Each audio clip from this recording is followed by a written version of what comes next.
7 de novembro de 2016. Palmeiras bate o Internacional, abre 6 pontos na liderança e fica perto do título brasileiro. Principal rival agora é o Santos, que venceu a Ponte e tomou a vice-liderança do Flamengo. São Paulo destrói o Corinthians, afasta a ameaça de rebaixamento e deixa a rival em situação complicada na briga pelo G6. Galo perde para o Coritiba e fica longe da briga pelo título. Cruzeiro goleia Flu e Levir Coupe é demitido. O Gazeta Esportiva traz todos os destaques da rodada do final de semana. Seleção brasileira inicia treinos em Belo Horizonte antes de pegar a Argentina. E ainda, Andy Murray assume liderança do ranking da ATP. Boa Esporte bate o Guarani e leva a Série C. E os gols do final de semana nos principais campeonatos europeus. Olá, boa noite! Estamos chegando nessa semana segundona, quente aqui no Gazeta Esportiva e a gente começa falando do Palmeiras. Pois é, o Verdão abriu 6 pontos de vantagem. A gente fez uma enquete aqui semana passada perguntando sobre isso. O Celso achou que o Palmeiras ia abrir mesmo a vantagem e abriu. Agora quem está em segundo lugar é o Santos, né, Celso? Bom, Palmeiras, um jogo duro, um jogo brigado, um jogo nervoso contra o Internacional. Faltando 4 rodadas aí para o final do campeonato, o Verdão tem grandes chances de quebrar um tabu de 22 anos sem vencer o Brasileirão. Roda, João Batista. Tentou levantamento, vem chegando o Palmeiras, tira a zaga do Inter. Olha só a sobra, olha o gol!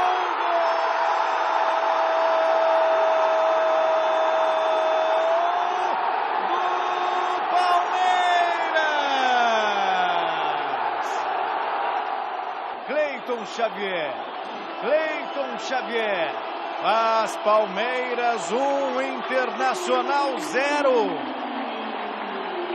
Para a torcida, boa parte da torcida, para boa parte da imprensa, o Palmeiras já é campeão.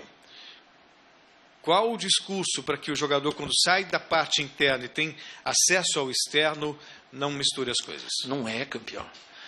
Não é, o futebol ele é muito dinâmico, né? Ele te aplica surpresas que, se você não tiver preparado, você passa vergonha. Então, o que eu fico pensando? Toda hora o Tristão lá está falando que nós temos 90%. Eu queria ver essa coisa mesmo 90%, que eu não consigo ver. E passo para eles esse medinho aí, que isso é ótimo ter. É assim que a gente faz, jogo a jogo. Agora a gente tem o Atlético lá, na outra quinta-feira. Depois a gente tem uma sequência em casa, com Botafogo e Chapecoense.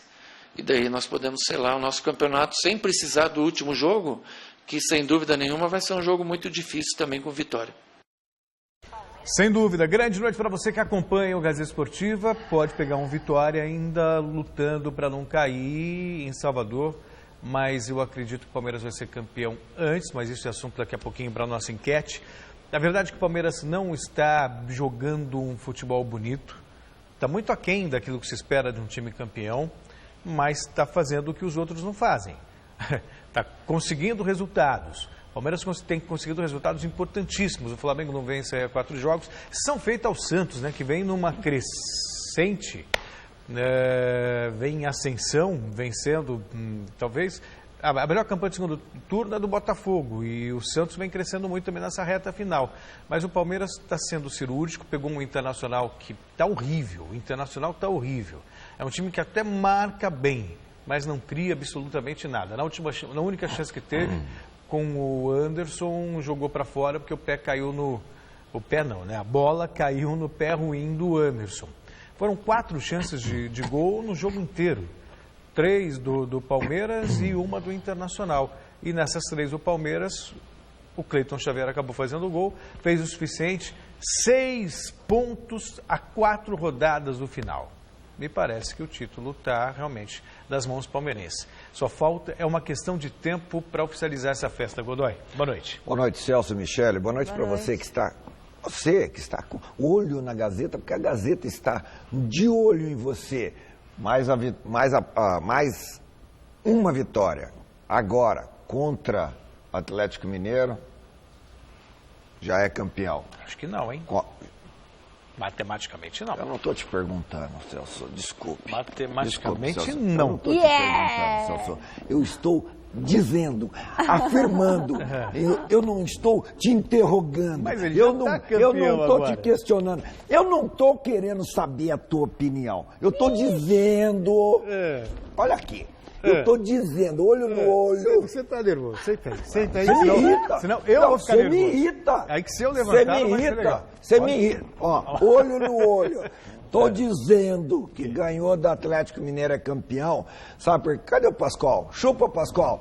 Sabe por quê? Porque a combinação dos outros resultados ajudará o Palmeiras a ser campeão contra o Atlético Mineiro. Não dá para fazer bom? festa se ganhar contra o Atlético. Pode fazer a festa que quiser, pode encomendar bolo, estourar champanhe, dar a volta olímpica e sabe como vai ser? O Cuca campeão contra o Atlético Mineiro lá em Minas Gerais, onde ele é endeusado merecidamente. Não dá.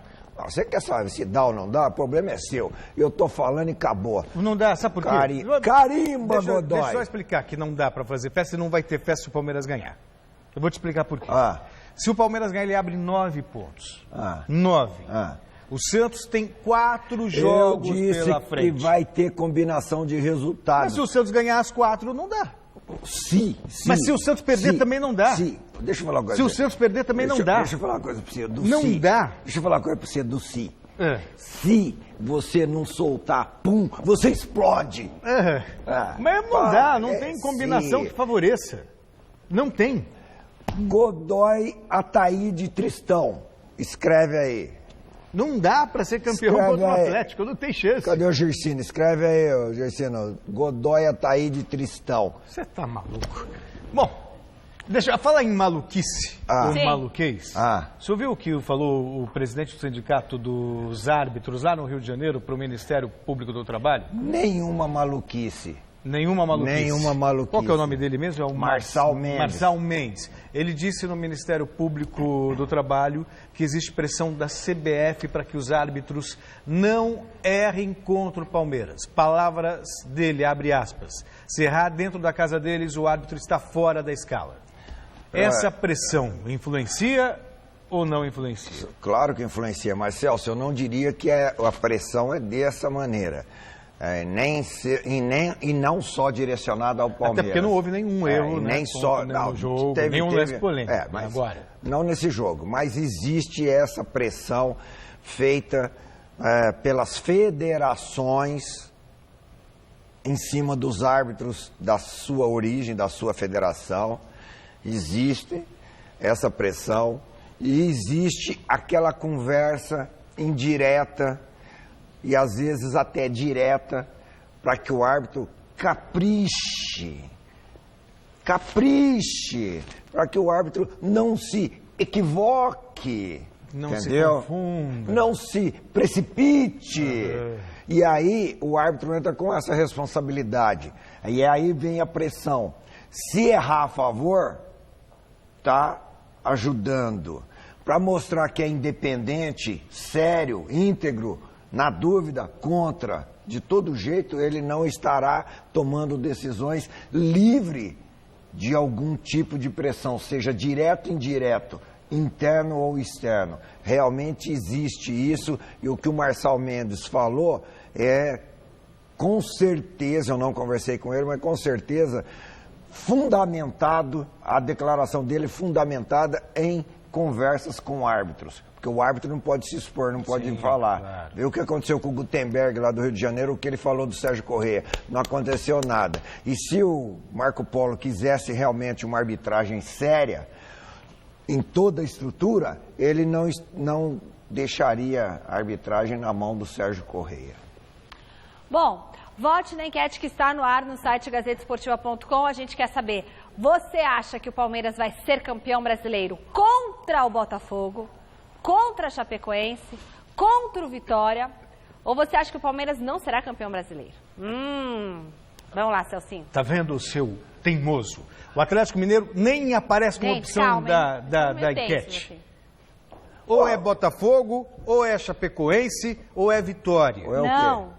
Ou campeão. é Botafogo, ou é Chapecoense, ou é Vitória. Não tem contra o Atlético. Ou não é. Não, quem fez essa pergunta não é antipalmeirense. É antipalmeirense. Eu me recuso a responder uma pergunta tão mal feita como essa. Ele não vai responder, e você? Vai responder o quê? Chapecoense. Tá bom. Então a gente quer saber a sua opinião, tá bom? O resultado sai no final do programa de hoje. Eu já respondi. Você já respondeu que nem vai responder. Eu já respondi. É campeão contra o Atlético Mineiro. Só ele vai fazer festa. Só ele vai fazer festa. Não, eu não. De campeão. Eu não. Com faixa e com tudo. Eu não, porque eu tô torcendo pro Santos ser campeão. Olha, você... Agora você me magoou. Agora você me magoou. Você vai apanhar, Ô, diretor, agora me magoou. Agora mesmo. Você tá rindo de mim ou você tá rindo pra mim? Tô rindo pra você, você é a figura. Pô, que susto, César.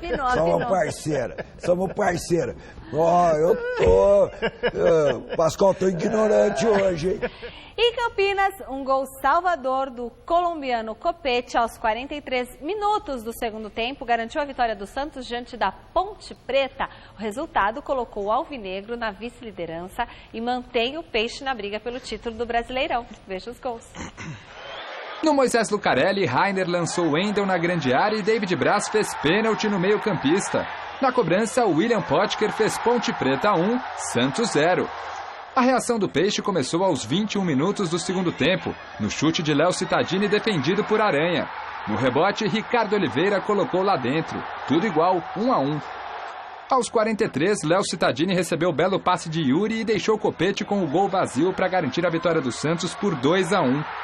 Este resultado colocou o Peixe na vice-liderança do Brasileirão. Eu acho assim, de uma maneira geral, o resultado passou pelos jogadores, passou pelas mudanças, pela entrada do Yuri, pela entrada do Léo, que foi brilhante, né? O próprio Yuri, o garoto, o Arthur, que não havia atuado, é um menino que ainda está começando a ter um amadurecimento, está fazendo um trabalho de fortalecimento com a gente, já projetando aí para um futuro bem próximo, mas é um menino muito interessado, está buscando um espaço, uma condição, e eu fico feliz porque em todos os jogos, aqueles jogadores que têm entrado têm acrescentado muito. É uma pena que também não entrou na edição a parte do Dorival Júnior, detonando a CBF. Em relação à falta de respeito com o Santos, um jogo marcado para a noite, que foi realizado de última hora, num domingo, às 11 horas da manhã. Isso foi mudado na sexta-feira à noite, o que contraria Estatuto do Torcedor e falta também respeito com o clube que sequer foi consultado sobre a alteração da data. Então é feita toda uma programação para um jogo no sábado à noite e aí você tem que jogar no domingo às 11 horas da manhã. O Santos entrou até com um protesto na camisa. Isso é bacana porque é um posicionamento contra a CBF, independentemente de retaliações. Que a gente sabe no futebol brasileiro que isso também pode ocorrer. O Santos está na briga pelo título. Nem por isso deixou de lutar e mostrar o seu descontentamento e a falta de respeito. A falta de respeito não é só com o Santos, não. A falta de respeito é com o torcedor que comprou um ingresso para ver um jogo no sábado à noite e teve que ver do jogo no domingo de manhã, se é que conseguiu ver, por falta de organização. Ora, não é a CBF quem organiza séries A, B e C? Não sabe que vai ter um jogo da decisão? E o jogo nem foi em Campinas. A polícia descobriu de última hora que poderia dar um problema com torcedores da Ponte Preta. E não existe a possibilidade de você controlar essa situação. Parece que o cidadão de bem, a população, são reféns dessa bandidagem. É eles quem mandam, é quase um toque de recolher. Como vai ter jogo do Guarani, a gente vai mostrar daqui a pouquinho, lá em Varginha, pode ser que tenha a festa do Guarani aqui e vai atrapalhar porque a Ponte vai jogar aqui, tem torcedor. Gente, isso é uma coisa absurda. Quando você muda esse tipo, você por prevenção, você tira essa possibilidade de jogo, você está apoiando o vandalismo, apoiando a violência. O que você tem que fazer? Tem que ter festa do Guarani, sim. Tem que ter jogo da Ponte Preta, sim. E quem não souber se comportar, responde na justiça, vai preso e é excluído da sociedade. Simples assim. Ô, Godoy. Por isso que nós temos um partido instituído no país, né? Nós temos aqueles poderes constituídos e um partido instituído, justamente pela a segurança pública faliu. E aí é mais um episódio que denigre as instituições responsáveis pela segurança pública em São Paulo e principalmente na cidade de Campinas. Foi isso que eles fizeram. Deram um atestado de que o lado mal prevaleceria e o lado bom ficaria em casa esperando até o domingo na hora do almoço. Então, mais um episódio negativo na organização do futebol brasileiro que está na mão de um presidente que também é refém, né? Refém sair, né? Das próprias atitudes. E por falar em Santos, o Zé Carlos, padeiro do Vladimir, mandou uma mensagem aqui para mim, concordando comigo que o Santos vai ser campeão. Você sabe quem é o Zé Carlos, né? Aquele padeiro que queimou a rosca. Então, não sei, mas... ficou assistindo o jogo do Santos, queimou a rosca, Ai, cara. Queimou tudo lá no forno. Também concordo que o Santos vai ser campeão. O porco está sentindo o cheiro que o Palmeiras vai ser campeão. Não, eu falei... Falou? Não. Contra o Atlético. É palpite, eu quero que o Santos seja campeão. O palpite é que o Palmeiras vai ser campeão, mas eu quero que o Santos seja campeão. O porco está sentindo o cheiro da sardinha, da baleia, o bafo da baleia no cangote. E eu queria aproveitar, já que a gente questiona tanto os dirigentes por omissão, por passividade, o Santos venceu o jogo. E ainda assim, o Dorival, treinador, normalmente não se expõe, não fala, sabe, tem medo de represália, então aquele discurso meio chapa branca. Não, o Dorival foi contundente, questionou a CBF, falou de falta de respeito, falou de falta de respeito com o clube, com o Santos, e é assim que tem que ser. E o estatuto do torcedor? Pra quê? Aqui num país em que tem lei que pega, lei que não pega, você espera o quê? É aquela história, né? Para os amigos tudo, para os inimigos a lei. Para quem precisa, né? Para quem é de direito, a lei funciona. Para outros, passa batido. E tem um outro detalhe importante. A gente vê um Dorival isolado falando. A gente vê, de repente, um presidente de sindicato de árbitro que levantando sobre... São vozes isoladas. O Fred, num passado recente, reclamando das torcidas organizadas que perseguiram jogadores lá no Rio. Você não vê uma movimentação conjunta, sabe? Teve só aquele bom senso que também acabou, né, Celso? Pois é, abafaram tudo, né? Quer dizer, então é muito triste. E a chance do futebol brasileiro mudar... Ser passado a limpo. Ser passado a limpo sabe, o Santos, por exemplo, não tinha que entrar em campo. Não, o jogo está marcado às 8 horas, mudou em cima, não vamos entrar. Ainda assim entrou, por respeito aos contratos, alguma coisa, mas não deixou de se manifestar. Eu acho que já é pelo menos alguma coisa. Dificilmente o movimento reivindicatório no Brasil vai para frente. Nós tivemos um exemplo recente aí do Vem Pra Rua, né? Panelaço, Vem Pra Rua e tal, que surtiu o efeito. Mas dificilmente um movimento de reivindicação ganha força, porque normalmente quem lidera, quem organiza, acaba se vendendo, sendo comprado pelo poder econômico da parte que ele está combatendo. Verdade. Principalmente sindicalismo. O Morumbi viveu uma tarde que para muitos parecia impossível. Com o apoio de mais de 53 mil torcedores, o São Paulo fez 4-0 no Corinthians, num jogo que teve grande destaque do peruano Cueva. Veja os gols com a narração de Vinícius Rodrigues. Aí com o habilidoso e talentosíssimo Kelvin. Vai pra cima, puxou pro meio, caiu e é pênalti. Pênalti marcado. Ele que marcou seu primeiro gol com a camisa do São Paulo, justamente contra o Corinthians. Partiu Cueva de direita, cavadinha, tá lá! Gol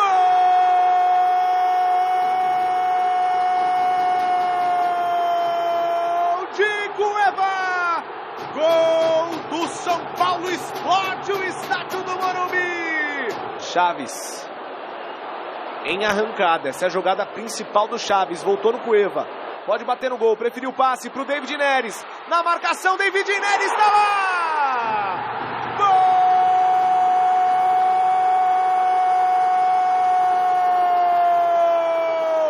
David DJ Neres. Gol do São Paulo. Thiago Mendes para Cueva. A bola é para o Chaves, a condição é legal, partiu Chaves de canhota, tá lá! Gol!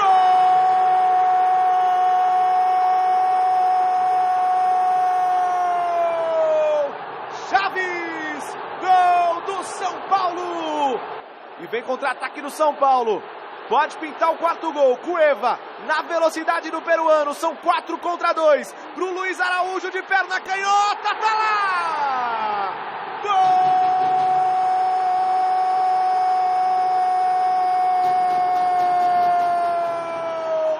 Luiz Araújo! Melhor atuação do São Paulo sob o seu comando nesse retorno? Sim, isso aí não tem nenhuma dúvida. Só que conseguimos converter as situações de gol que tivemos em 3, 4 jogos importantes que não conseguimos. Então, hoje deu tudo certo. Foi um jogo para, vamos dizer, um jogo de referência, para a gente pensar em melhores posições na tabela e também na qualidade do jogo. Hoje, um erro da arbitragem nos fez sair derrotado do campo, porque aquilo desequilibrou o nosso time. Se o nosso time estivesse mais equilibrado, poderia reagir, não conseguiu por esses detalhes que eu estou lhe dizendo agora. Você não pode tentar colocar o peso todo nas minhas costas de uma coisa que vem acontecendo há bastante tempo e que não é uma coisa só do Corinthians. Várias outras equipes também estão desequilibradas no Campeonato Brasileiro, equipes do mesmo tamanho que nós. Tenho o maior respeito pelo Oswaldo Oliveira, aliás, como tenho por todos os profissionais. Né? Não tem nenhum profissional que eu não respeite. Agora, não dá para concordar com o que ele está falando, pelo amor de Deus. Ele tem que falar pelo Corinthians, não adianta comparar com outras equipes que estão desequilibradas. Outra coisa, até concordo com ele que ele não pode assumir o peso e a responsabilidade por essa derrota do Corinthians. É o 5º jogo dele. O 5º jogo. Então, 20 dias só, até concordo. Mas não dá para concordar também que o erro da arbitragem, para mim houve um erro, quero ouvir você também, Godoy, desequilibrou o time. Pô, foi no primeiro tempo. Quantos jogos, quantos treinadores você não vê mudar a cara do time no intervalo? Sabe, não foi na metade do segundo tempo quando não dava para reverter. Pô, tomou um gol no primeiro tempo, erro de arbitragem, usa o erro inclusive para, sabe, olha, estamos perdendo o jogo por causa de um erro de arbitragem, mas vamos voltar para campo e vamos virar para compensar, mostrar que a gente é forte. Não adianta falar que desequilibrou com o erro da arbitragem. Me soa uma desculpa, e uma desculpa que não, sabe, não se encaixa. A verdade é que o São Paulo sobrou em campo, meteu um chocolate no Corinthians, venceu por 4-0, poderia ter feito mais, entendeu? Exorcizou de vez o risco de rebaixamento, o fantasma do rebaixamento, não tem mais fantasma nenhum assombrando, e jogou a crise ainda para o outro lado. Essa é a real. O Corinthians vai ter que administrar isso. Eu acho que seria mais nobre, e olha que o Oswaldo é um homem elegante, mais nobre é falar, realmente jogamos mal de novo e merecemos perder. Vamos trabalhar para melhorar no próximo jogo. Como diz o Alex Martins, o Vitorino, a equipe dele ali, aquele pessoal todo ali daquela esquina famosa, Ipiranga com a São João, você viu só quantas desculpas o Oswaldo apresentou? Então, técnico hoje, jogador, dirigente, eles têm um cardápio de desculpas. Repertório. Um repertório, Michelinha, um repertório de desculpas. Então, primeiro é o erro do juiz. Erro do juiz. Errou? Errou. Não foi pênalti. Não foi pênalti. Mas, tecnicamente, na televisão, dá para ver que não foi pênalti, não foi falta, não deveria ser marcado. Como o árbitro não tem recurso, e existe muita simulação, muita encenação, ele acabou sendo induzido. E foi humilhante. O resultado humilhante, o desempenho do Corinthians e humilhante as justificativas. Bom, então perdeu por culpa do pênalti. Perdeu porque o Oswaldo está lá só 5 jogos há 20 e poucos dias. Ele ficou 1 ano no esporte e não conseguiu fazer o esporte ser melhor. Tem técnico que muda de clube, o clube deslancha, melhora. Às vezes ele chega no jogo de estreia, sem conhecer o nome dos jogadores, chamando os jogadores pelos números da camisa, ele consegue ganhar o jogo. E aí assume todo o mérito da vitória. Mas quando perde, ele vem com a desculpa. É o 5º jogo, já deveria estar melhorzinho o time, não deveria não? E se fosse o Fábio Carille? Não é? Então ele tem responsabilidade sim. Me disseram que ele fez um treino de 3 horas na sexta-feira, que os jogadores estavam mortos. Para ver esse contra-ataque que o Luiz Araújo faz o gol, tem 18 jogadores de São Paulo e 2 mais o goleiro do Corinthians, dá para perceber realmente que o time estava numa nhaca desgramada. Já pensou se tivessem mudado a data em cima da hora e o horário do jogo, esse jogo tivesse acontecido às 11 horas da manhã, o São Paulo ganharia de 32-0, cara. Foi uma vergonha o que o Corinthians fez, o que esses jogadores do Corinthians estão fazendo, e é muito simples jogar a culpa só no jogador. A responsabilidade é administrativa, a responsabilidade é técnica, e a responsabilidade é tática, e a responsabilidade é de falta de qualidade, competência, um time medíocre. Vergonha o que o Corinthians fez para o seu torcedor, para a sua torcida, que ainda bem não estava lá, já que é jogo de torcida única, mais uma prova da falência das instituições responsáveis pela segurança pública, dever do Estado neste país. Vergonha, Corinthians e as outras coisas que vão na sequência. Outra coisa, Godoy, só para destacar também, para fazer justiça, o Cueva jogou muito. Perdoem o trocadilho, mas o Cueva jogou o Corinthians para a cova. Essa é a real. Foi bem, jogou bem. Aliás, o Corinthians foi tão medíocre que todos do São Paulo jogaram bem. Verdade. Todos do São Paulo. E o Cássio estava parecendo o goleiro leite condensado, hein? Bateu, tomou. Bateu, tomou.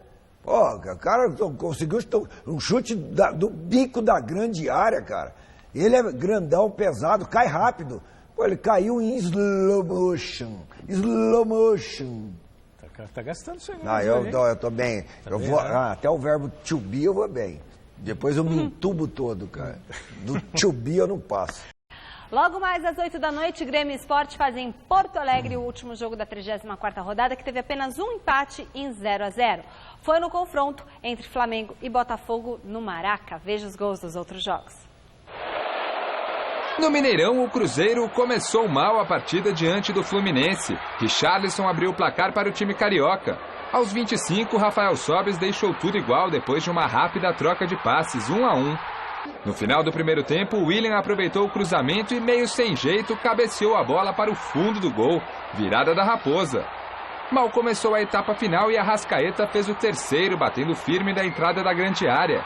5 minutos depois, foi a vez de Alisson deixar o dele, batendo cruzado e contando com a ajuda do goleiro Júlio César. Magno Alves ainda descontou para o Fluminense, mas nada que atrapalhasse a vitória do Cruzeiro, 4-2. O Santa Cruz venceu o América Mineiro por 1-0 e deixou a lanterna do Brasileirão para o próprio time de Minas. Léo Moura fez o gol do jogo. No Barradão, o Vitória recebeu o Atlético Paranaense numa tarde pra lá de inspirada do atacante Marinho. Ele fez 1-0 para a equipe baiana, mas viu o centroavante do time adversário virar o placar. Pablo marcou aos 29 e aos 42 e colocou o Furacão em vantagem, 2-1. O empate do Vitória veio aos 23 do segundo tempo com David após assistência de Marinho pela direita. E para fechar, ele de novo. Marinho invadiu a área do Atlético, fez uma linda jogada e garantiu os 3 pontos que tiraram o Vitória do Z4, 3-2. No Couto Pereira, o Coritiba saiu na frente do Atlético Mineiro com esse golaço de Rafael Veiga. Lindo chute no ângulo de Vitor. Nos acréscimos, Kleber Gladiador definiu o placar cobrando pênalti e ficou nisso, 2-0. A Chapecoense venceu o Figueirense pelo placar mínimo. Kempis, aos 30 do segundo tempo, garantiu a vitória e afundou o time de Florianópolis na tabela. 1-0, placar final. Queria falar rapidamente do Flamengo, que ninguém esperava que fosse brigar pelo título. Essa é a realidade. De repente começou a chegar, aí tem a camisa, tem a tradição, imaginava-se algo melhor do Flamengo. Mas nos últimos 4 jogos o Flamengo não conseguiu vencer, Godoy. Quer dizer, praticamente saiu da briga pelo título e ainda corre o risco de nem ir para a fase de grupos da Libertadores da América. E foi uma vergonha o que o Emerson Sheik fez no zagueiro do Botafogo, Carly, e o árbitro não teve coragem de expulsar, mostrou só amarelo. Aquilo é uma entrada criminosa. Jogador profissional não pode fazer aquilo com outro profissional, a não ser que tenha muita mágoa, porque aquilo ali era para ter fraturado tíbia do jogador, do zagueiro botafoguense. O árbitro, não dá para entender qual o critério. Se aquilo ali não é para vermelho, o que precisa acontecer para ser mostrado o cartão vermelho? Outro que também ninguém esperava nada, mas está bem, é o Botafogo, né? O Botafogo, vamos reverenciar. É o tipo da mudança que fez bem, né? É, exatamente. Saiu o titular, ficou reserva e melhorou o time. Deu conta. A rede reserva não, né? O suplente. Suplente. Né? O auxiliar. Auxiliar. A rede também balançou pelo Campeonato Brasileiro da Série B. O Lanterna Sampaio Corrêa perdeu do Joinville em São Luís do Maranhão e já está matematicamente rebaixado para a Série C. Em Maceió, o CRB ganhou do Náutico por 1-0 e em Bragança Paulista, Bragantino e Oeste ficaram no 0-0. Veja os gols dos outros jogos. O Bahia venceu o Vila Nova fora de casa e voltou ao G4 da Série B. Juninho, de falta, fez o único gol do jogo. 1-0 o placar final. O Ceará venceu o Tupi por 2-1 e deixou a equipe mineira em situação muito complicada na zona do descenso. Para conseguir sair, o Tupi precisa de 6 pontos e torcer por tropeços de Oeste, Joinville e Bragantino. Já o Ceará está na 8ª colocação. O Avaí segue firme em 3º lugar. A vitória por 1-0 sobre o Paraná deixou o time com os mesmos 58 pontos do Vasco, vice-líder da Série B. A equipe carioca segue na sequência negativa e o algoz da vez foi o Brasil de Pelotas. Diogo Oliveira e Douglas Luiz marcaram um gol para cada lado e tudo se encaminhava para o empate até os 41 do segundo tempo. Daí apareceu Marcos Paraná, que com esse golaço sem ângulo garantiu a vitória dos gaúchos por 2-1. O líder Atlético Goianiense venceu o duelo estadual diante do Goiás e abriu 6 pontos na ponta da tabela. Depois do gol de Walter, o Atlético se encontrou na partida, marcou 3 vezes e virou o placar de forma contundente. Gols de Pedro Bambu e Luiz Fernando 2 vezes. Léo Gamalho ainda tentou dar uma ponta de esperança ao Goiás, mas o gol contra de Davi, a 3 minutos do fim, sacramentou a vitória do Atlético. 4-2 e fim de papo. Série C. Depois de um empate em 1-1 no Brinco de Ouro, o Guarani tinha uma missão difícil em Minas Gerais contra o Boa Esporte para tentar ficar com o título da Série C do Brasileirão. E apesar da virada heróica na semifinal, dessa vez o Bugre ficou no quase e viu os mineiros levarem a taça. O Boa Esporte recebeu o Guarani em Varginha pelo 2º jogo da final da Série C e abriu o placar logo aos 9 minutos de partida. Em jogada de contra-ataque, Rodolfo avançou pela esquerda e tocou para Brian Samúdio, livre de marcação, bater de primeira e colocar a equipe mineira em vantagem. Logo em seguida, Daniel Cruz tocou para Felipe Mateus, que acertou um belo chute de fora da área, sem chances para o goleiro Leandro Santos. 2-0 Boa Esporte. Aos 17 da segunda etapa, Ferreira entrou forte na dividida com o Rodolfo. O juiz entendeu o lance como agressão e aplicou o cartão vermelho. Aí o zagueiro perdeu completamente a cabeça e foi para cima do árbitro. Sobrou até para o companheiro que tentava apartar a confusão. Com 1 a mais em campo, Boa controlou o jogo e chegou ao 3º já nos acréscimos. Cho bateu forte, Leandro Santos espalmou e a bola sobrou para Caio Christian fechar a conta. Boa Esporte, campeão da Série C 3, Guarani 0. Festa Mineira em Varginha.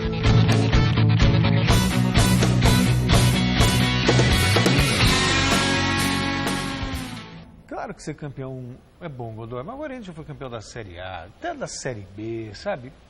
Ok, voltou para a 2ª divisão, isso que importa é ser reverenciado. Agora, lamentar, houve briga, excesso por parte da torcida, comportamento inadequado dos torcedores, excesso por parte da polícia, né? E nesse lance, o Ferreira ficou totalmente desequilibrado, mas Tá certo, tudo bem, ele errou, mas há de se entender, porque ele não fez absolutamente nada e foi expulso injustamente, e aí ele ficou transtornado. Ele desabafou emocionalmente, perdeu o controle emocional, a inteligência emocional. Agora, não tem, olha, expulso direto, ele nem toca. Não tem como o árbitro, olha onde está o árbitro, cara, como é que ele viu uma cotovelada aí?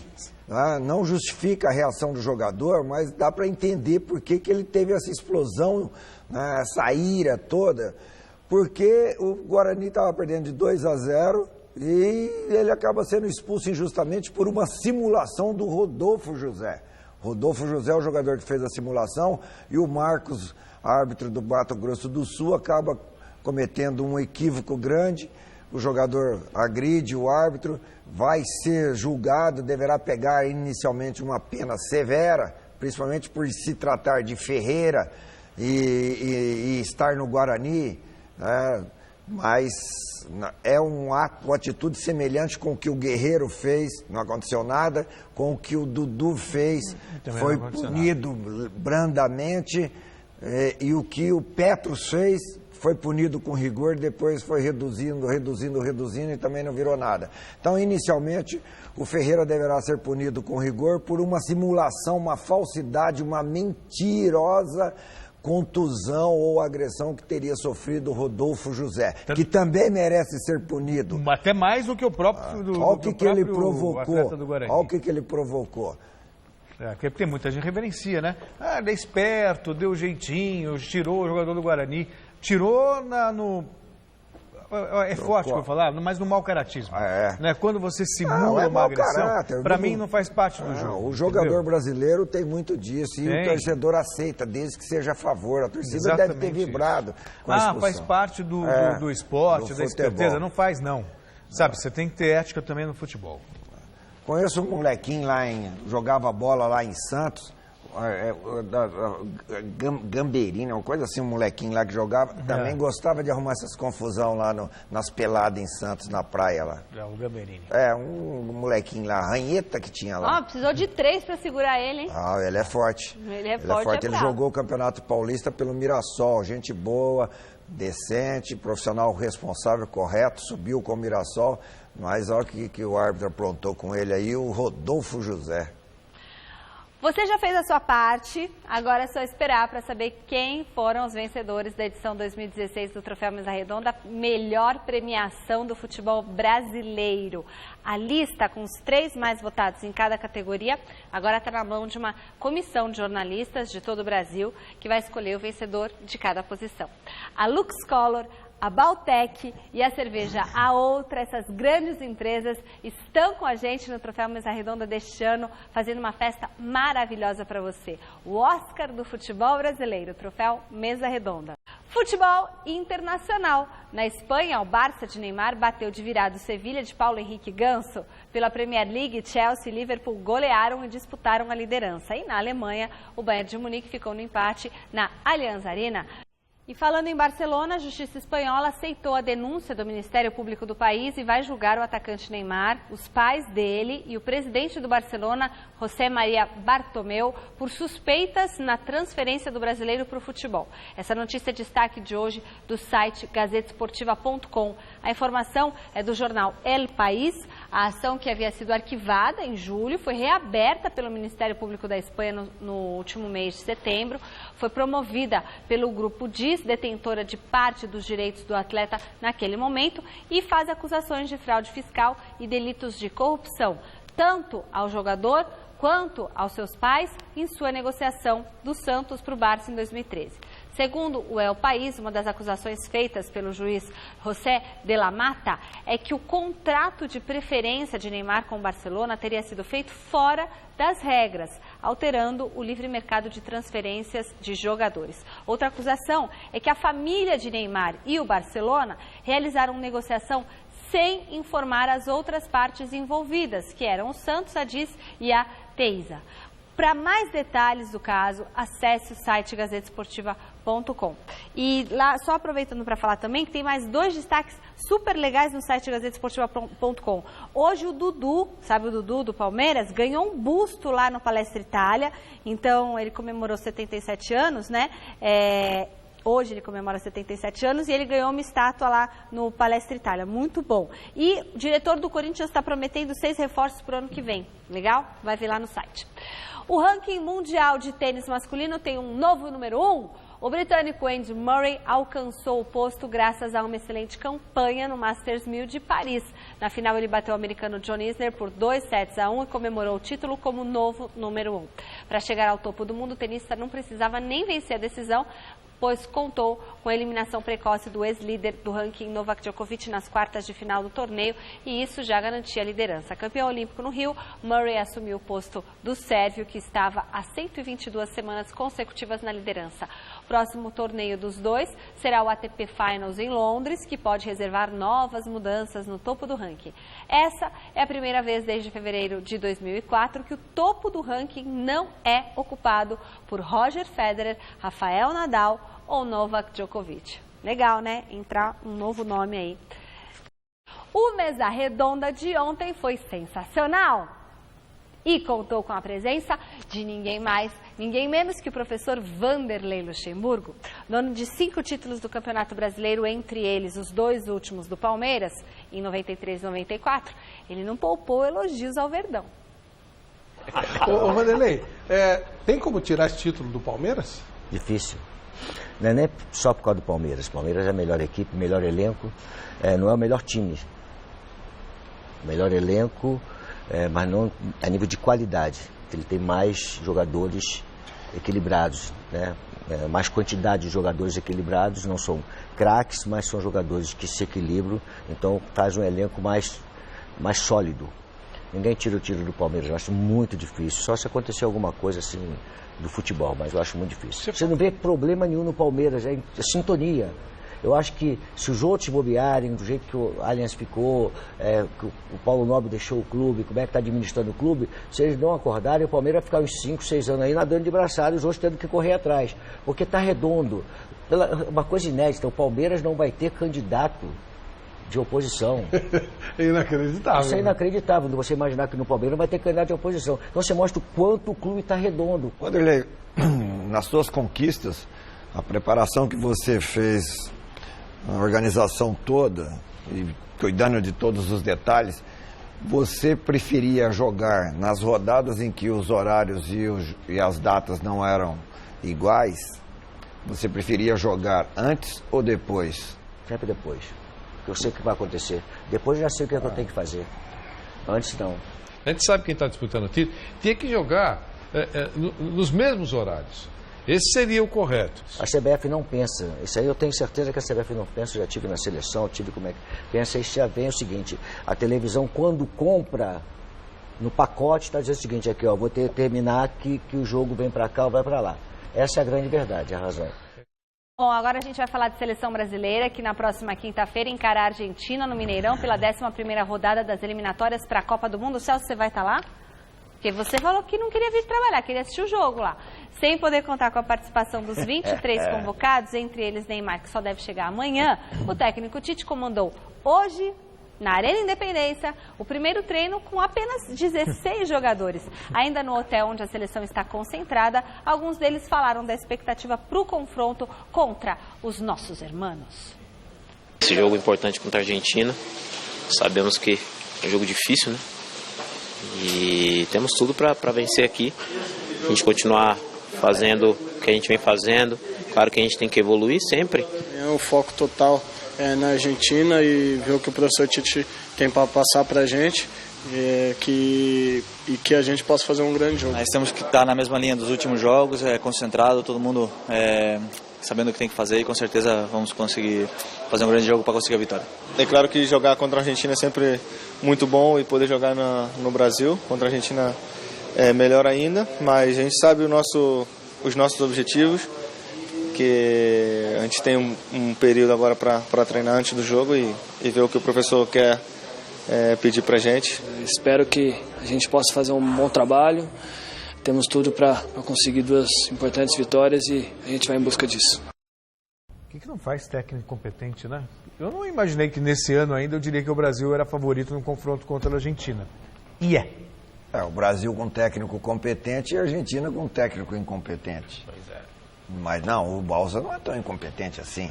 Mas o Tite é muito competente. Faz a diferença, né? Eu acho que comparando um com o outro, o Brasil está ganhando. Aí é o atual momento dos jogadores convocados também.